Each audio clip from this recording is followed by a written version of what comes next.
They say the finest stories are those told from the heart, those we have lived in their sweetness and bitterness, their pains and joys. Today, I shall open my heart to you, not to tell a life story, but to share with you scattered scenes from my journey on this earth, a journey forged by suffering, carved by existential questions, and illuminated by faint moments of faith. I am Fyodor Mikhailovich Dostoevsky, and this is a part of me. I was born into a world shrouded in misery. My father was a doctor at a hospital for the poor, and my playground was the corridors of this place that reeked of sickness and death. I did not know the innocent laughter of childhood as much as I knew the look of pain in the eyes of the broken.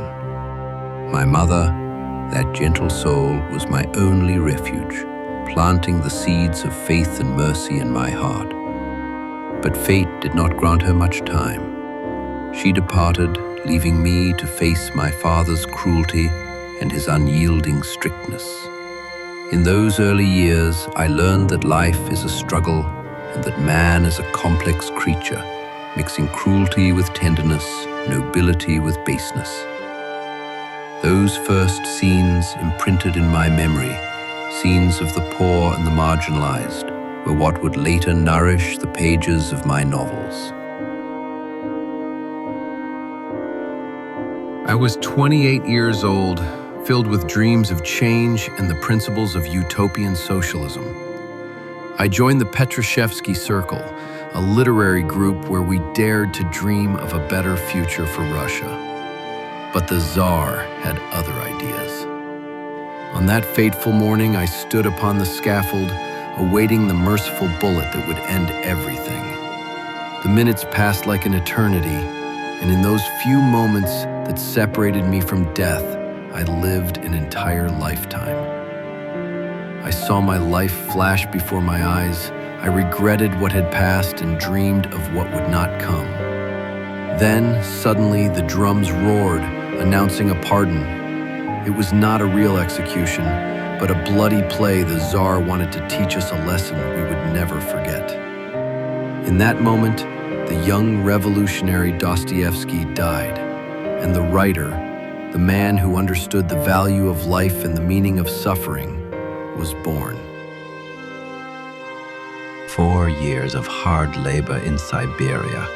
There, among the most hardened criminals and murderers, I came to know the depths of the human soul. I saw brutality in its ugliest forms, yet I also glimpsed flashes of goodness in the cruelest of hearts. In Siberia, I abandoned my revolutionary delusions and realized that salvation lies not in changing systems, but in changing the hearts of men. The Gospel, the only book allowed, was my companion in that killing solitude. Within its pages, I searched for answers to my tormenting questions about good and evil, faith and doubt, free will, and the inevitability of fate. Those years were my hell on earth, but they were also my crucible, the furnace that forged my soul and provided me with the raw material for my most important works. After Siberia, I tried to start anew. I married, and I began to write again. But another ghost haunted me, the ghost of gambling. The roulette wheel pulled me in with an irresistible force. I would flee from my debts and worries to that green table, searching for a moment of victory that would make me forget the bitterness of my defeats. I lost everything, again and again. I pawned my belongings and borrowed from friends. It was my second wife, Anna, who saved me from this vortex. With patience and love, she helped me overcome my addiction and bore the burden of my debts with me. From the womb of this bitter experience, the novel The Gambler was born, which was not just a story about addiction. but a cry against the moral and spiritual collapse that threatens man. In my final years, I found some peace. I settled down with Anna and my children and dedicated myself to writing. During this period, I completed my most important works, Crime and Punishment, The Idiot, Demons, and finally, The Brothers Karamazov. Into these novels, I poured everything that stirred in my soul, all the ideas and questions.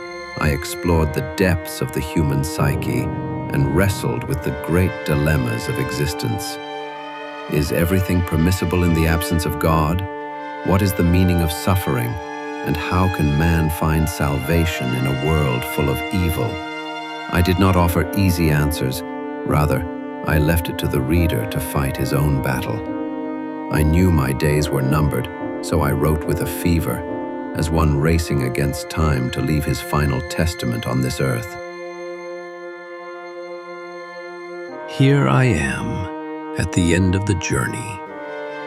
I look back at the past and see nothing but a series of pains and trials. But I regret nothing, for from the womb of this suffering, my words were born, and from the heart of that darkness, a glimmer of faith emerged. I tried to be a voice for the voiceless, to reveal the beauty of the human soul, even in its most degraded forms.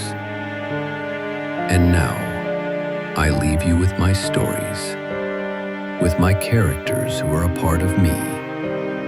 Perhaps you will find, within their lines, an echo of your own questions and a solace for your own pains.